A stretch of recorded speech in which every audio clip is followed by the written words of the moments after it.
the knave! And... child! Hey, aren't you supposed to be in Snezhnaya recuperating? What are you still doing in Fontaine? Oh, it's you two. I didn't expect to run into you here. I was unconscious for quite a while after the fight in the Primordial Sea. After I woke up, I realized I was being taken back to Snezhnaya, and well... I couldn't have that now, could I? Not when I've still got unfinished business here in Fontaine. So, I mustered up all my strength and made the journey back on my own. What sort of unfinished business are we talking here? It has to do with Skirk, my master.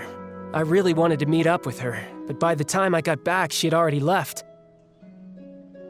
I still have so many questions for her.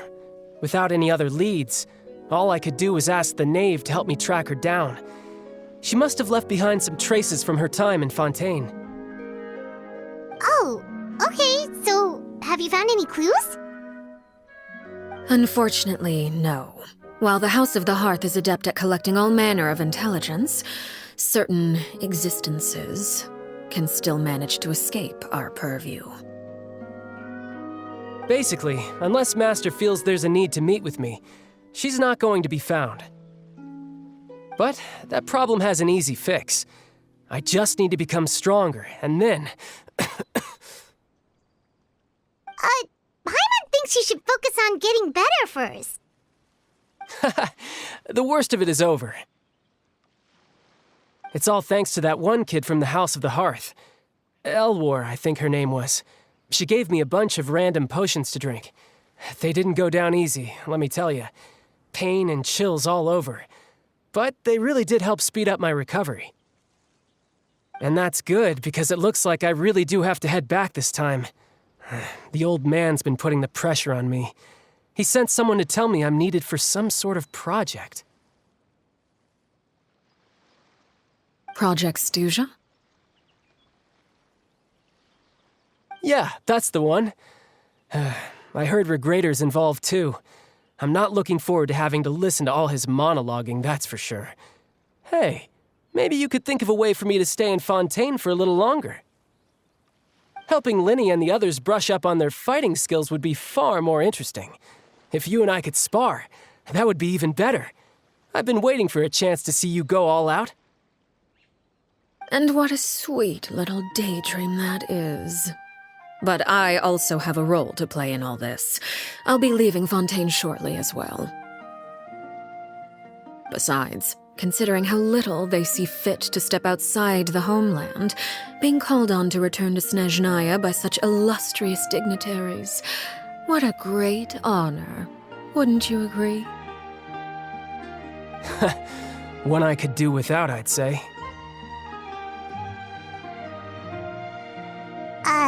Is it just Paimon? Or does it kind of seem like they're...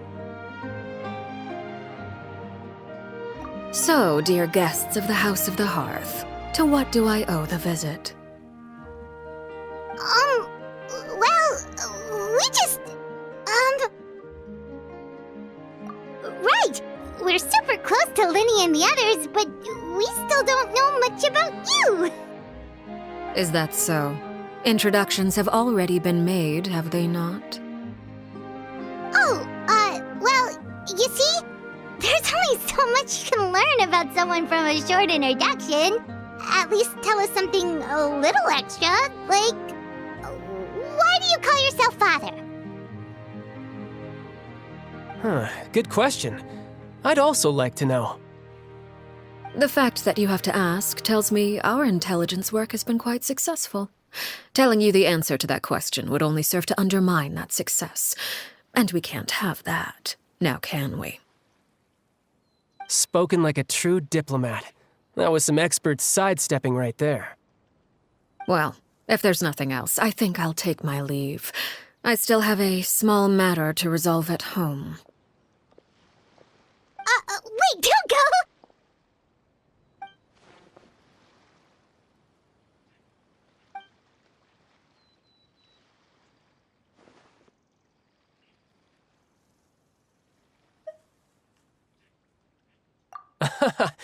I'd also like to hear the answer to this. I've met some of the members of your organization, and they all seemed like really good kids. They actually reminded me of Tonya and Tusser. Which, by the way, if you ever betray them, I'm just letting you know, I won't let you off easy. And why would I betray them?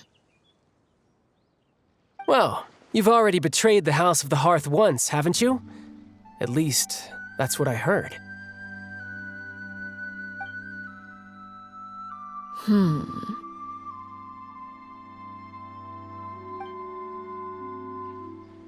Okay, I admit. That's just what the old man told me. The rooster, I mean.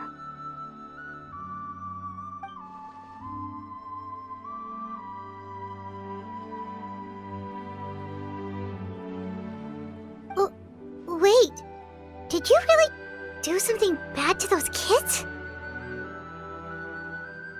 Never mind what I've done. I'm more curious as to what the mighty rooster had to say.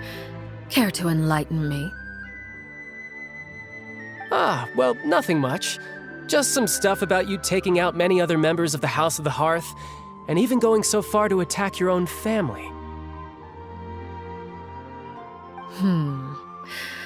I see.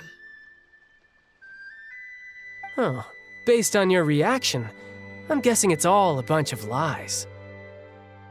Hardly. I don't appreciate his particular turns of phrase, but I suppose he didn't say anything untrue. Although, it would be more accurate to say that there is a certain level of prejudice involved, but I don't intend to clear that up just yet. Prejudice has a funny way of concealing the real truth behind certain things, an attribute that I find to be quite advantageous. Call yourself a Fontanian, for example, and people will assume all sorts of things, when the real truth is that this is simply the land where I was raised. Huh? You're not actually from Fontaine? But then why did you try to help out with the prophecy and everything? I was trying to protect the children born in Fontaine. Claiming that I myself was a Fontanian simply made it easier to operate.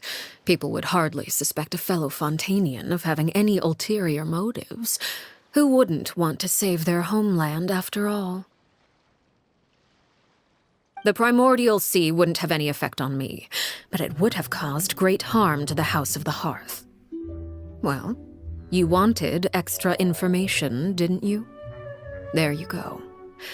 I hope that satisfied your curiosity.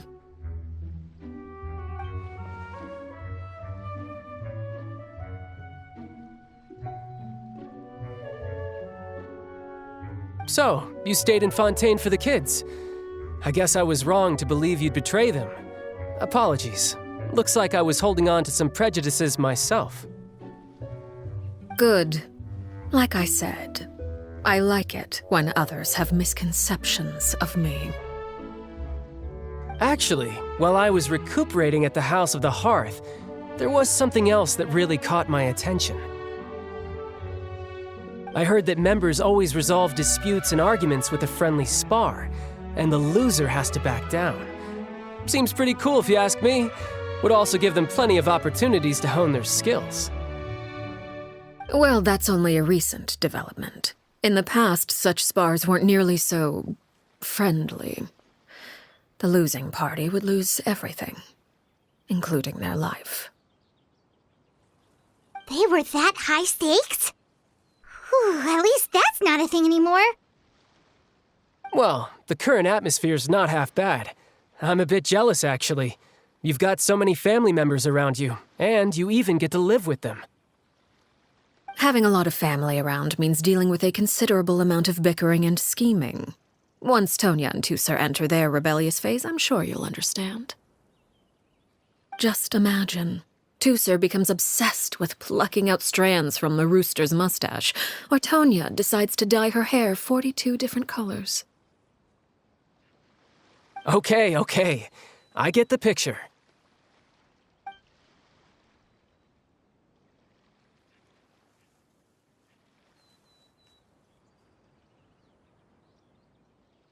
Well, would you look at the time? I should probably get going.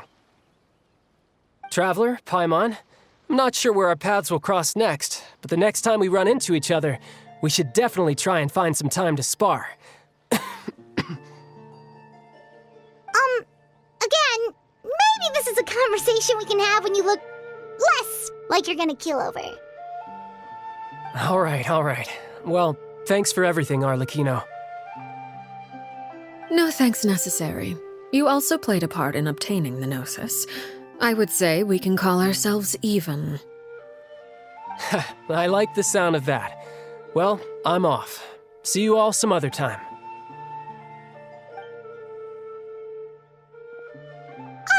We should probably get going too. Do you want to head back with us? Oh? You want me to leave so soon? Oh, well, you see, I'm rather enjoying the evening breeze. If you don't mind, I think I'll stick around for a bit. I have some things to think about. Apologies for not attending to you like a proper host. Please forgive this slight. I do hope you'll have a pleasant stay.